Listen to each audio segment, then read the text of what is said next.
राधे। आप सभी को ठाकुर जी के इस राधे राधे मोहन चैनल में आपका बहुत बहुत स्वागत है। हरि अनंत हरि कथा अनंता।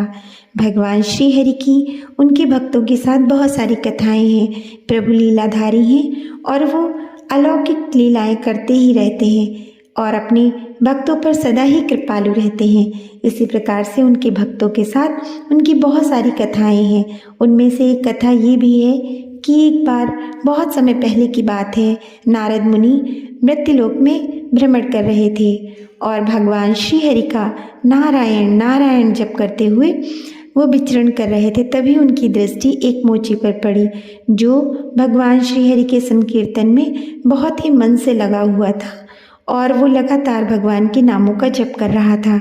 जब नारायण मुनि उनके पास से गुजरे तो मोची ने श्री हरि के परम भक्त मुनिवर नारायण को देखकर प्रणाम किया और कहा कि हे मुनि, आप तो श्री हरि से प्रतिदिन मिलते हैं, कृपया कर मेरा संदेश मेरे प्रभु तक पहुंचाएं कि वो मुझे दर्शन कब देंगे।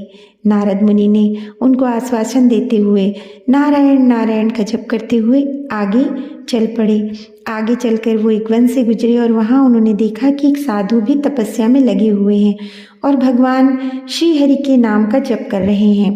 साधु ने जब नारायण नारायण जप करते हुए नारद मुनि को देखा तो उनको प्रणाम किया और उनसे कहा कि हे नारायण के परम भक्त नारद मुनि, आप मेरे प्रभु को पूछ कर ही मुझे बताएं कि वो मुझे दर्शन कब देंगे। कृपया मेरा संदेश मेरे प्रभु तक पहुंचाएं। मैं उनकी पूजा भक्ति और तपस्या में लीन हूँ। नारद मुनि ने उन्हें भी आश्वासन दिया और मृत्युलोक से होते हुए वैकुंठ धाम के लिए चल पड़े। जब वो वैकुंठ धाम पहुँचे तो वहाँ श्री हरि के दर्शन किया, उनको प्रणाम किया और उनके दोनों भक्तों का संदेश उनको सुनाया। श्री हरि बोले, मैं अपने दोनों भक्तों को दर्शन अवश्य दूंगा, लेकिन जितने एक पीपल के पेड़ में पत्ते होते हैं उतने जन्मों के बाद मैं उन्हें दर्शन दूंगा। यह संदेश लेकर नारद मुनि मृत्युलोक आए और उन्होंने पहले साधु को प्रभु का यह संदेश सुनाया। तो साधु यह सुनते ही बिल्कुल धैर्यहीन हो गया और उसने कहा कि मैं इतने जन्मों तक प्रतीक्षा नहीं कर सकता, मैं अपने परिवार के पास जाऊंगा। उसका धैर्य टूट गया और उसने कमंडल फेंक दिया और कहा, मैं इतने जन्मों तक प्रतीक्षा नहीं कर सकता और मैं अपने परिवार के साथ जाकर रहूंगा, मुझसे ये नाम जप नहीं हो सकता।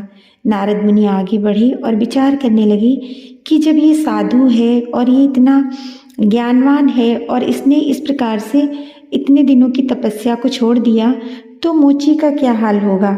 यही सोचकर वो मोची के पास गए और उसको प्रभु का उत्तर बताया। मोची प्रभु का उत्तर सुनते ही भाव विभोर हो गया, मग्न हो गया और वहाँ पर नृत्य करने लगा। भगवान के नामों का संकीर्तन और भी जोर जोर से करने लगा। उसकी ऐसी स्थिति देखकर नारद मुनि कुछ समझ न पाए। वो बार बार पास लगे पीपल के पेड़ में चढ़ता उतरता और भगवान का जोर जोर से संकीर्तन करता। नारद मुनि ने उससे पूछा कि हे मोची, तुम इस तरह से किस बात के लिए खुश हो रहे हो? प्रभु तो तुम्हें इतने जन्मों के बाद मिलेंगे। मोची ने कहा, मेरे प्रभु मुझे मिलेंगे, मेरे लिए सबसे बड़ी बात तो यही है। वो एक ना एक दिन मुझसे अवश्य मिलेंगे। यही सोचकर मैं बहुत प्रसन्न हूँ। मेरा हृदय बहुत प्रसन्नचित हो गया है। मैं नारायण का संकीर्तन करता रहूँगा। मैं अपने प्रभु का इतने जन्मों तक इंतजार करूँगा। उनकी प्रतीक्षा में मैं उनका जप कीर्तन कभी नहीं छोड़ूंगा। बार बार वो पीपल के पेड़ में चढ़ता उतरता। उसकी ऐसी व्याकुलता देखकर नारद मुनि को लगा कि ये भगवान का परम भक्त है।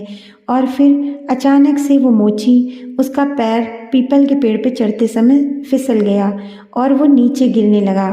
तभी श्री हरि वहाँ पर प्रकट हुए और उन्होंने मोची को बचा लिया। तभी श्री हरि वहाँ पर प्रकट हुए और उन्होंने मोची को बचा लिया।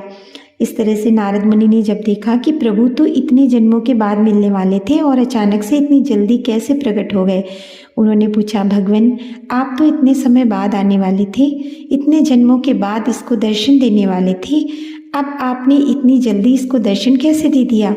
भगवान श्री हरि ने कहा कि हे नारद, ये मेरा सच्चा भक्त है और इसके हृदय से, इसकी व्याकुलता से, इसके नाम जप से मुझ तक इसकी करुण पुकार पहुंच गई, जिससे विवश होकर, इसकी भक्ति से विवश होकर मैं यहाँ पर आया।